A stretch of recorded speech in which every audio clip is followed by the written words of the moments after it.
very much. So, open government data for, with, and from reproducible research. I'm going to talk about these 2 points. First, Basel-Stadt. I'm working for the government Basel-Stadt. What are we doing in terms of open government data? And second point, reproducible research, a small example that we've researched in the last couple of months. And of course, I want to inform about upcoming events. But if you decide to sleep through my talk, this is one thing you have to take home. This is data.bs.ch. Please type this in your cell phone and into your iPad. That's where we publish our open government data. And now go back to sleep. Thanks. Open data by default, we have this policy in Basel-Stadt since 2019, since January, I think. I spare you like the translation of this government decision, but the point is, in principle, everything, all the data of Basel-Stadt that is not like legally protected should be published, should be put onto data.bs.ch. So we have a lot of work ahead of us. There's lots to be done. So just to open another little box, what is open data? Aspects of open data, of course, are that they can be freely used, modified and shared by anybody for any purpose. Then data must be legally open, so they have to be placed in the public domain with minimal restriction, again, good license. And they have to be technically open, which is actually my domain, rather. So they have to be published in electronic formats that are machine-readable and non-proprietary. This is open data. What I particularly like about open data and the publication of open data that we do here, and also this is like reflecting on the FAIR principle that we talked about before, that's the findability. So if we, in Basel-Stadt, we get data from Amt für Umwelt Energie, for example, live data about air quality.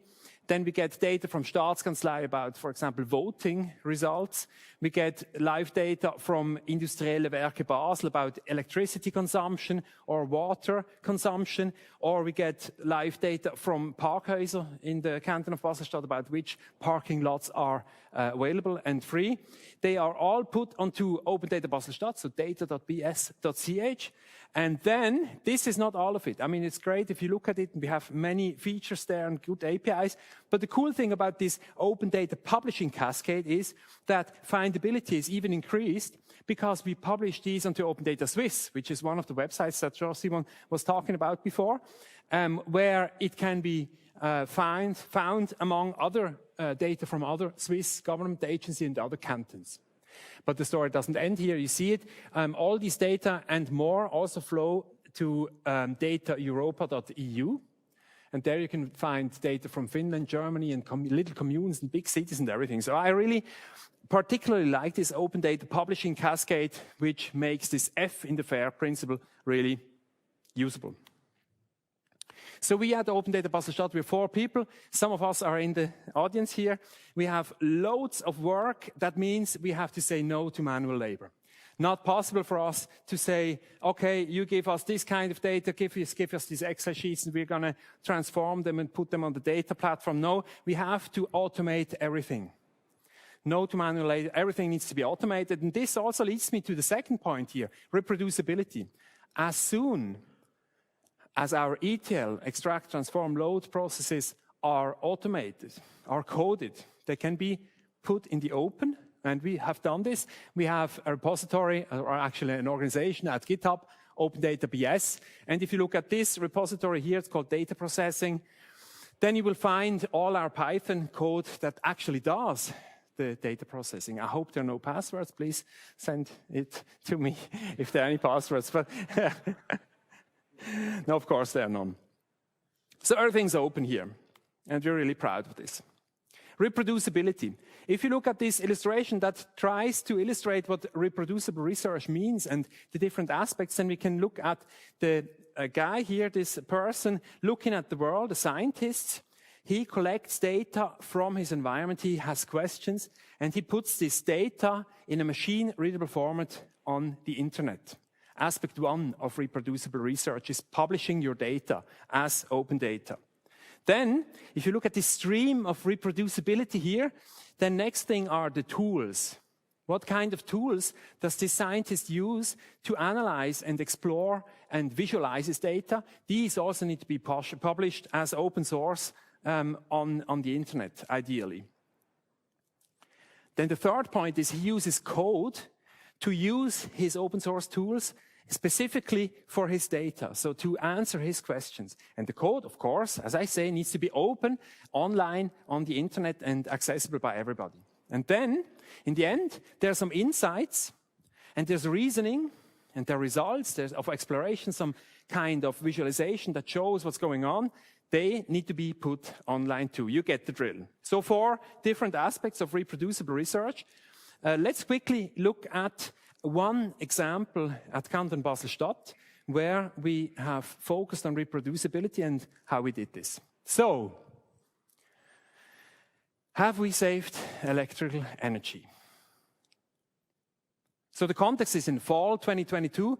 There were advertising campaigns. Please use less electricity by Basel-Stadt on the left side and by Switzerland and by different other cantons. Now, we have an electricity consumption data set as open government data. So we're ready to try to answer this question using reproducible research. How did we try to do this? We tried to model the expected electricity consumption. The background is, if you look at the raw electrical consumption, then you see that the second half year of 22, we had a lower consumption than the second half year of 2021. But, you know, autumn 2022 was had higher temperature than 2021. So we have to take into account the better weather.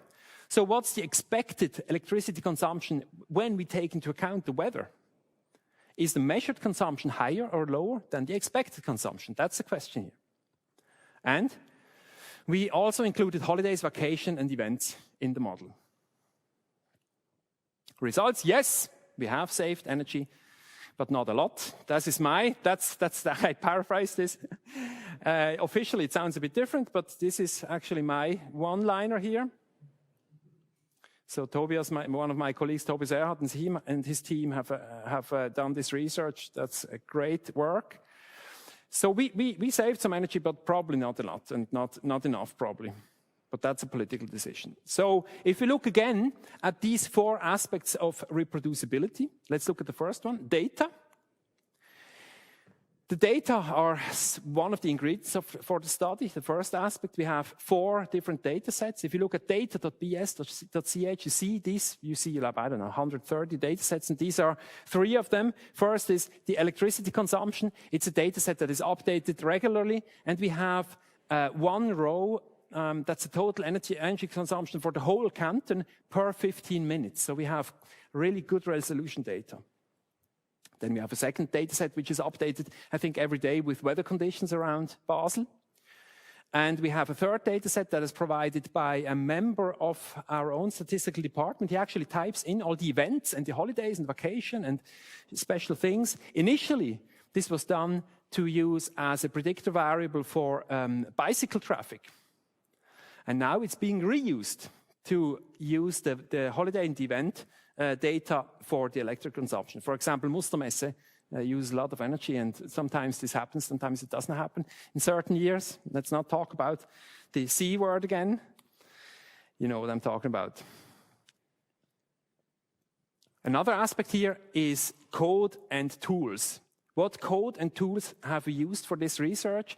Of course, we use statistical language R, and we used knitr. With knitr, you can actually knit the comments and your reasoning for why you actually use certain statistical methods within the code and create live documents using this. And to do the time series analysis, we used a little framework I think it's by Facebook, if I'm not wrong, which is called Prophet, and which does the statistical heavy lifting. And the code itself is also published online. Together with the reasoning, you can find it here down. So the code and the tools are online, and that's more or less what we used. Fourth and last aspect of reproducible research is the results. So results need to be open. And in our case, we had 3 different kinds of results. First, for me, as one member of OGD Basel-Stadt. This is the most important result. We created a new data set. So we had open government data as input data, and we create open government data with that, namely the expected energy consumption. And this can be used, for example, by you or by anybody else. Our model creates predictions, and these predictions can lead to other research. Please reuse this data. Then we had the joint press statements by different departments here. And we have a scientific article and the presentation that's coming up at the days of official statistics in September in Basel. So a lot of things coming out, and everything's online here. So I'm really happy with this work, and we're proud that we found this out. We're not really, well, I personally am not too proud that we didn't save more energy, but that's a different aspect. So if we look ahead in the future, I'm happy about the reproducibility aspect of this work. But I'm, the people who know me, I'm not really easy to satisfy here. So I'm not 100% happy with reproducibility because I want self-service reproducibility. What does it mean? Now you can actually look at the code. Now you can look at how the model has been run the last time that somebody of us has run it. What I ideally would like you, everybody here in the room, to be able to go on your cell phones, look at the code, and run the code right now. On your cell phone, actually in the cloud, but with an interface through your cell phone. I mean, these platforms exist. Maybe some of you have already used it. I would be happy to talk to you and with you and get some information and experience from you in the room here. For example, RPOPs. There's a type, it's RPOPs, or on GitHub pages or any other things. Please find me after talk and let's talk about how we can put this into reality. Conclusions. Okay, 3 things. Very important, we have open data by default in Basel-Stadt for 4 years now. So everything needs to go online. We have lots of work ahead of us. Please contact us if you need some data that may or may not be in our possession. We are here to help you out. Second, we consume less energy than last year, but only a little. So if this continues, we have to work on this. And this conclusion has been reached using the 4 different aspects of reproducible research. We have open data, we have open tools and open code, and we have open results. Thank you.